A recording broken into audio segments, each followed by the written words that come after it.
Hi అండి. Cream లేకుండా Afghani egg curry ఎలా చేయాలో చూసేద్దామా. సో ముందుగా కడాయిలో ఆయిల్ వేసుకొని అందులో ఆనియన్స్, పచ్చిమిర్చి, ఒక 2 ఇంచుల వరకు అల్లము, వెల్లుల్లి, జీడిపప్పు వేసుకొని ఒక 2-3 మినిట్స్ వరకు ఫ్రై చేసుకొని వాటర్ వేసుకొని బాగా కుక్ చేసుకోవాలి. ఆ తర్వాత చల్లారిన తర్వాత మిక్సీ జార్లో కొత్తిమీర అలాగే మనం ఫ్రై చేసుకున్న ఆనియన్స్ వేసి గ్రైండ్ చేసేసుకోవాలి.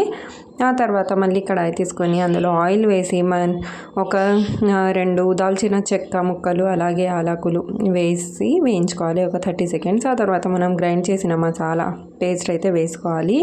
ఇప్పుడు ఇందులో కొద్దిగా ఒక 2 మినిట్స్ వరకు మనం ఫ్రై చేసుకున్న తర్వాత ఇందులో మసాలాలు వేసుకోవాలి. ఉప్పు, కారం, పసుపు, గరం మసాలా, ధనియా మసాలా, జీరా పౌడర్ అలాగే కారం పొడి వేసుకొని మిక్స్ చేసేసుకోవాలి. సో ఇలా ఆయిల్ రిలీజ్ అవుతూ ఉంటుంది కదా.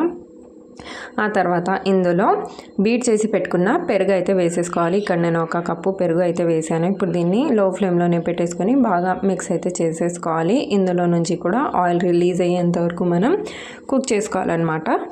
మళ్ళీ ఇంకో పక్కన ఒక కడాయి పెట్టేసుకొని ఎగ్స్ చూస్తున్నారు కదా, ఇక్కడ నేను 6 ఎగ్స్ అయితే తీసుకున్నాను. దీనికి ఫోక్తో కొద్దిగా హోల్స్ లాగా అయితే పెట్టేసుకోవాలి, లేదంటే మనం ఆయిల్లో ఫ్రై చేసేటప్పుడు బ్లాస్ట్ అవుతాయి అనమాట. సో ఇందులో ఉప్పు, కారం, పసుపు వేసుకొని ఇలా మంచి కలర్ వచ్చేంత వరకు ఇలా ఫ్రై చేసేసుకోవాలి. ఇప్పుడు ఇందులో చూసారా కసూరి మేతి కూడా వేసానండి. ఈ స్టేజ్లో మిస్ అయిపోయింది అనమాట క్లిప్.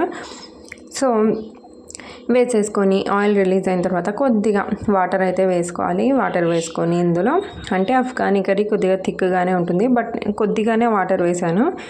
సో ఇందులో వచ్చేసి మనం ఫ్రై చేసి పెట్టుకున్న ఎగ్స్ వేసేసుకోవాలి లాస్ట్లో.